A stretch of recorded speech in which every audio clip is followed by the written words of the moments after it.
Halo teman-teman, kita akan melanjutkan cerita dari part sebelumnya, di mana Chosun bertemu dengan Songke, sang ahli mekanik di masa depan saat berada di Serikat Guiyang. Bagaimana kelanjutannya? Langsung saja kita ke alur ceritanya.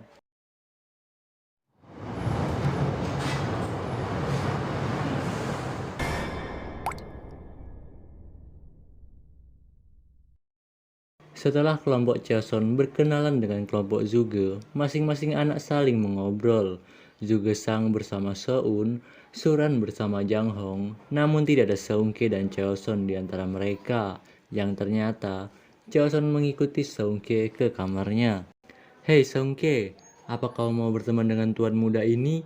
ucap Chosun kepada Seungke. Seungke yang mendengarnya kesal. "Apa? Bukannya kau cuma 2 tahun lebih tua daripada aku? Apa maksudmu dengan tuan? Berhentilah bicara omong kosong. Pergi sana," ucap Songke. "Wah, jika pamanmu melihat ini, dia mungkin akan takut. Songke kecil, tapi kau punya pendirian ya," ucap Jason kepada Songke dengan nada yang meledek. "Ada apa denganmu ini?" tanya Songke yang masih nampak kesal. "Itu karena tuan muda ini ingin bermain dengan Songke," jawab Jason. Songke yang mendengarnya terdiam. "Memang aneh kalau aku mengatakannya hal ini, tapi sebaiknya kau tidak berteman denganku," ucap Songke lirih sambil menundukkan kepalanya. "Aku cuma orang bodoh yang menyedihkan, yang bahkan tidak bisa teknik bela diri dan terobsesi dengan teknik mesin yang benar-benar tidak berguna di era ini," sambungnya. Choson yang mendengarnya terdiam. Ia paham dengan yang dialami oleh Songke. Tapi ia tahu, di masa mendatang, Songke lah yang mampu membuka makam tiga spiritual, dan ia diakui untuk pertama kalinya, karena makam spiritual menggunakan teknik mesin di dalamnya. Faksi Jeong, terutama keluarga Zhuge, mendapat banyak harta karena pengetahuan mesin Songke. Mulai dari sini, Songke merasa bahwa ia bisa ditinjau ulang akan kemampuannya. Namun, ada saja orang yang merubah pendapat tentang Songke, hingga akhirnya ia kembali dilupakan. Namun, pada saat periode perang, teknik mesin kembali terlahir dari kekuatan lain. Karena teknik mesin adalah teknik yang dilupakan, hanya Songke lah yang mampu mengambil tindakan. Dan setelah itu, pengaruh keluarga Zhuge melambung tinggi karena satu-satunya pakar dalam teknik mesin adalah Zhuge Songke. Tapi karena hanya Songke yang tahu tentang teknik mesin, seluruh pekerjaan yang berhubungan dengan mesin diserahkan pada Songke, yang mengakibatkan kerusakan mental yang tidak wajar. Dan pada saat Songke berumur 50 tahun, ia bunuh diri karena tekanan yang didapatnya. Kembali ke masa sekarang, Chaoson menepuk pundak Songke. Ia berkata, "Obsesimu terhadap seni mesin itu tidaklah buruk. Kalau kau memegang kepercayaanmu dan terus belajar dengan keras, kupikir itu merupakan hal yang mengagumkan. Adapun kata orang, ambillah jalan yang ingin kau tempuh. Kalau dunia tak mau menerimanya, biar aku yang menerimanya," ucap Jason. Songke yang mendengarnya sedikit tersenyum, lalu ia berkata, "Bilang saja, paman yang menyuruhmu untuk melakukan sesuatu padaku kan?" Ia kembali menampakkan wajah kesalnya. Tak sempat Jason menjawab, sudah diusir oleh Songke, yang kemudian ia langsung menutup pintu kamarnya. Scene pun berpindah pada manajer Dogyun, Zugesa, dan Gupun sedang membicarakan kondisi prajurit di sisi Guizhou yang sudah dipukul mundur, dan manajer Dogyun ingin Serikat Murim mengirim bala bantuan, dan bantuan itu yang tak lain adalah kelompok Choson dan kelompok Zhuge, dan mereka akan berangkat 2 hari setelah ini. Keesokan harinya, Choson dan Songke sedang berjalan di area penginapan. Songke bertanya, "Ini bahkan bukan perang antara faksi Jiang dan faksi Sa, tapi kenapa Guizhou jadi satu-satunya tempat yang tak damai? Dan kenapa perselisihan terus muncul?" tanyanya.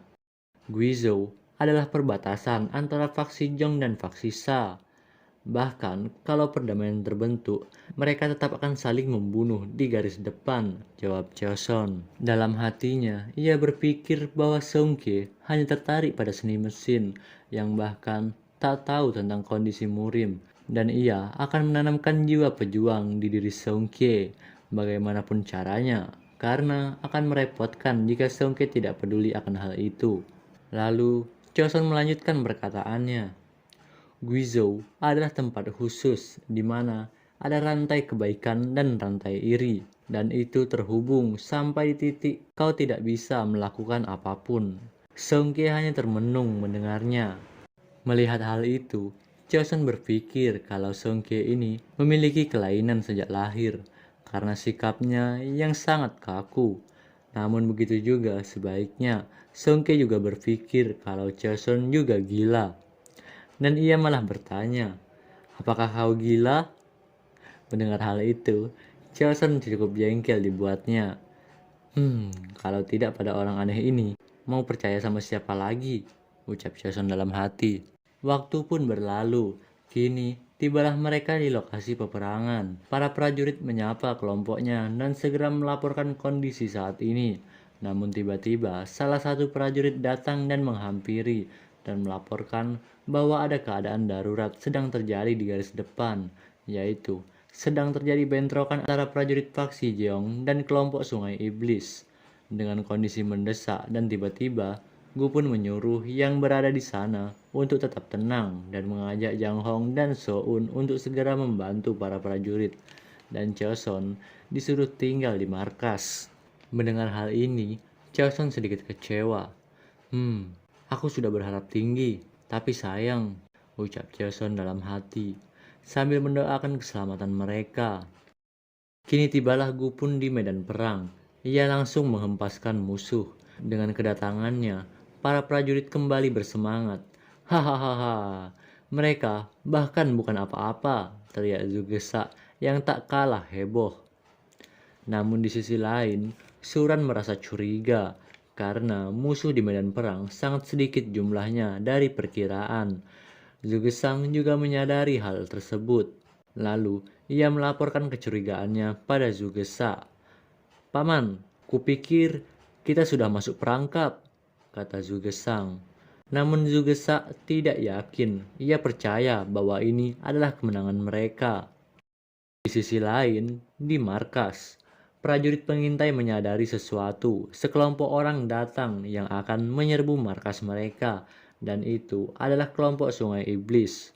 Kelompok Sungai Iblis, teriak prajurit. Teriakan itu seketika membuat orang-orang yang berada di markas panik. Begitu juga dengan Choson. Para prajurit menemui jalan buntu. Mereka tak percaya diri untuk melindungi orang-orang yang berada di markas. Tak menunggu lama, Choson berlari dan melompat ke arah menara pengintai. Diperkirakan ada sekitar 100 orang dan pasti ada ketuanya di sana, ucap Choson. Walaupun Master ada di medan perang, tapi tak perlu khawatir, tambah Choson. Oh iya, ada anggota unit Lotus di sini. Kita selamat, ucap salah seorang prajurit. Bodoh. Dia hanya berumur 12 tahun, ucap prajurit satunya sambil putus asa. Di sisi lain, Choson tetap berpikir jernih. Ia berusaha untuk merekrut prajurit-prajurit yang tersisa dan juga mencari Songke. Songke, kurasa dia bersembunyi setelah mendengar kekacauan. Tetapi itu lebih baik, ucap Choson dalam hati. Setelah mengajak prajurit yang tersisa, Choson segera bersiap untuk mencegat para musuh yang akan masuk ke markas. Di dinding markas, tembok kayu sudah dirusak oleh musuh. Brok! Hal itu membuat orang-orang yang berada di sana ketakutan, dan sosok pala botak muncul. Hahaha, kemarilah, teriaknya. Namun hanya Choson yang ia temui. Nah, apa kau pikir kau bisa menghentikan kami sendirian? Tanyanya. Tidak, aku tidak sendirian, ucap Choson. Seketika, 4 prajurit muncul dengan gagah. Hahaha, sial. Dari mana kepercayaan dirimu itu? Tanya si botak. Hukuman karena telah meremehkan kami. Akan kutunjukkan dengan pedang ini dengan jelas, hentak Chaoson. Keheningan seketika terjadi sebelum akhirnya dua kelompok saling adu pedang. Ting, ting, suara tabrakan pedang terdengar. Di sisi lain, salah satu kelompok sungai iblis melompat dan akan menyerang ke arah Chaoson. Hahaha, kau akan kencing di celana sampai ketakutan, ucap orang itu. Chaoson juga sudah bersiap, akan menarik pedangnya, dan teng-teng. Seketika, pedang musuh patah dibuatnya, yang membuat keheranan orang-orang yang melihatnya. Tanpa berlama-lama, Chaoson maju ke depan dan menebas musuh yang lain saat musuh masih takjub dengan apa yang ia lihat. Sekali tebas, dua musuh tumbang. Si botak yang melihatnya keheranan. "Siapa kau?" tanya si botak. "Aku hanya orang lewat," jawab Chaoson. Flashback ke 30 menit yang lalu sebelum pertempuran terjadi. Ternyata Chaoson sudah merancang taktik untuk penyerangan.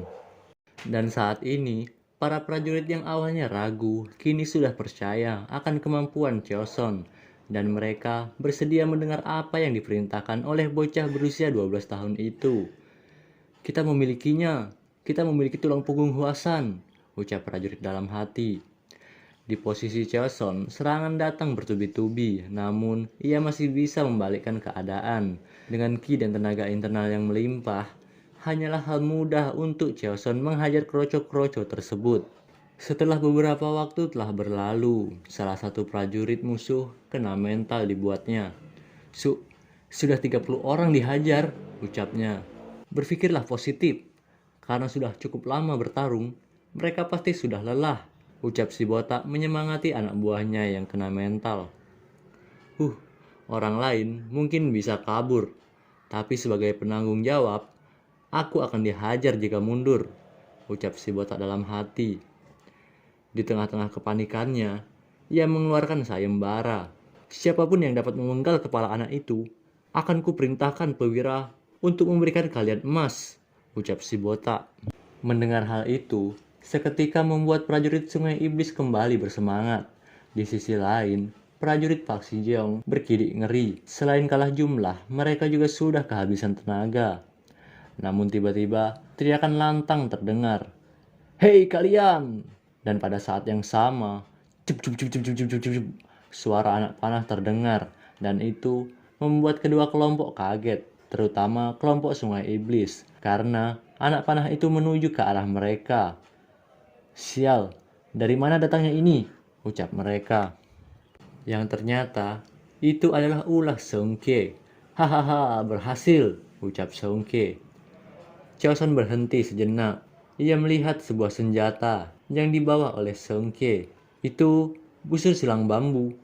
Itu pasti digunakan oleh keluarga Sichuan ketika perang. Sebagai orang yang adil, mereka terlalu malu menggunakannya, ucap Chaoson dalam hati.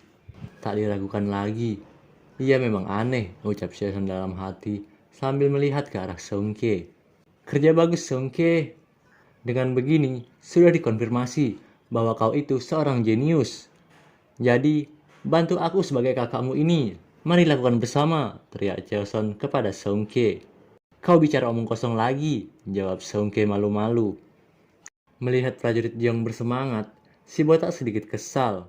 Ia kembali memberi perintah untuk menyerang. Dan seketika, prajuritnya menyerang Chaoson dengan sikap yang siap melayani siapapun yang datang padanya. Serangan dibalas serangan, benturan pedang berdenting, dan ketika satu sudah dikalahkan, ia melompat ke arah kelompok Sungai Iblis. "Hahaha, datanglah padaku. Aku Ju Chaoson dari faksi Huasan," teriak Chaoson, yang itu membuat prajurit lainnya kembali bersemangat. "Ikuti Tuan Muda Jo," teriak mereka. Pertempuran sengit pun terjadi lagi. Seungke tak mau kalah. Dengan busurnya, ia melancarkan anak panah ke arah kelompok Sungai Iblis. Posisi predator dan mangsa kini sudah berubah. Chaoson berjalan menuju si botak. Apa yang ia lakukan? Aku yakin ia hanya menggertak. Bertarung hingga saat ini, ia pasti sudah kelelahan, ucap si botak. "Hahaha, itu normal jika orang lain. Namun tidak denganku, yang bahkan aku saat ini belum berkeringat," ucap Chaoson. "Maaf telah mengecewakan harapanmu," sambungnya. Melihat Choson yang bersemangat menghampirinya, si botak berkidik ngeri. "Jangan mendekat," tuturnya ketakutan. Melihat si botak ketakutan, anak buahnya juga makin ketakutan dibuatnya, sehingga mereka dengan serentak kabur dari sana. "Wah, cabut!" "Sial," ucap si botak. "Minggir kalian, aku duluan," teriaknya, yang kemudian berusaha untuk lari. Namun sialnya, tangan Choson sudah menggapai baju si botak. "Aku ingin tahu situasi detailnya, dan artinya, kau harus tetap tinggal," ucap Choson. "Aku tak tahu banyak pendekar, membiarkanku akan lebih menyenangkan untukmu," kata si botak yang berharap Choson untuk melepaskannya. "Benarkah? Kalau begitu, akan kubunuh kau," ucap Choson menakuti. Baik tuan, aku akan menjawab sebanyak yang kau mau. Aku akan mengikutimu sekarang," kata si botak dengan putus asa. Lalu scene pun berganti pada kelompok Gupun yang akan tiba di markas. Mereka kaget, ada banyak mayat terkapar di depan. Mereka berlari menuju TKP, namun tiba-tiba Jason muncul dari dalam tenda. Gupun tampak senang karena tidak terjadi apa-apa pada Jason. Di sisi lain, Zugesa mewawancarai prajurit yang ada di markas. Ia tak percaya bahwa prajurit yang tersisa mampu mengalahkan 100 prajurit Sungai Iblis kelas 3. Prajurit menjelaskan, ini semua berkat Grandmaster Yu Cheosan. "Dasar sialan, bicaralah yang benar. Kita semua tahu kalau dia hanyalah berusia 12 tahun. Siapa yang akan percaya?" tanya Zugesa. "Itu benar. Aku melihatnya dengan mata kepalaku sendiri," ucap prajurit lain. Lalu prajurit lain menambahkan, "Itu benar, ia mempunyai kekuatan internal jauh lebih besar daripada kita semua." "Itu sangat luar biasa. Kerja bagus," ucap Gupun sembari memegang pundak Cheoson. Ia terkesima dengan apa yang telah terjadi. Ia juga menyadari, walaupun seni bela diri Cheoson rata-rata, tapi kekuatan internalnya sangatlah luar biasa. Meski begitu, ia tetap heran. Biasanya, orang akan kaku saat dihadapkan dengan perang sesungguhnya. Namun Cheoson nampak luas. Singkat cerita, kini kelompok Choson dan kelompok Zhuge sudah kembali ke Serikat Guiyang. Manajer Dogyun menyambut kemenangan mereka dengan sukacita. Ia menyiapkan banyak hidangan di sana. Kelompok bocil makan bersama di satu meja. Sanjungan pun dilontarkan kepada Choson, karena Chosonlah yang MPV kali ini. Namun di antara mereka tidak ditemukan Zhuge Songke, yang ternyata Songke duduk melamun sendirian di luar. Choson pun menghampiri Songke. "Ada apa?" tanya Songke. Choson tidak merespon. "Apa kau bisa merahasiakannya kalau aku menggunakan alat ini?" tanya Songke sambil menunjukkan senjata busurnya. "Tidak masalah. Bukankah kita memenangkan pertempuran ini karena adikku yang jenius?" ucap Choson. Ia memberi sanjungan kepada Songke, lalu duduk di samping Songke. "Jika kau tak ada, mungkin aku tak akan selamat, tapi sangat disayangkan bahwa kita harus merahasiakan ini," tambahnya. "Aku sangat berterima kasih atas sanjungan ini, tapi yang hebat itu bukanlah aku, tapi kau," ucap Songke sambil tersipu malu. "Hahaha, akhirnya kau mengakui kehebatan kakakmu ini," ucap Cheoson. "Tapi kau tak perlu cemburu. Aku hanya beruntung bisa memakan buah ajaib. Jika kau juga memakannya, kau mungkin akan sepertiku," ucap Cheoson. "Obat ajaib?" tanya Songke. "Ya, dalam seni bela diri, secara adat punya takdir aneh, dan sesulit apapun seni bela diri, jika kau memilikinya, kau bisa menjadi kuat dalam sekejap," ucap Cheoson. Namun Songke tidak percaya diri, meski ia memakannya, bahwa ia juga akan menjadi kuat. "Tapi dari manapun kulihat, kurasa aku tidak bisa," ucap Songke. "Hei Songke, apa kau itu lebih ahli daripada aku?" tanya Cheoson. "Tidak, tapi lalu kau pernah makan obat ajaib sebelumnya?" "Memang belum," ucap Songke.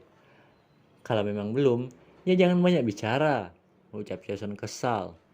"Apa menurutmu semudah itu menemukan takdir aneh seperti itu dari awal? Kalau iya, dunia ini akan penuh dengan peseni bela diri dari bumi sampai ke langit. ucap Seungke. Hahaha, benarkah kau akan melakukan apa yang aku beritahu kalau aku bisa mendapatkan obat ajaib? Belakangan ini, aku dapat informasi yang hebat, ucap Jason. Kalau memang itu ada, aku bukan hanya akan menjadi adikmu, tapi juga bawahanmu. Ucap Seungke menantang. Haha, janji ya. Kusarankan kau ingat itu baik-baik, ucap Jason. Dan cerita pun bersambung.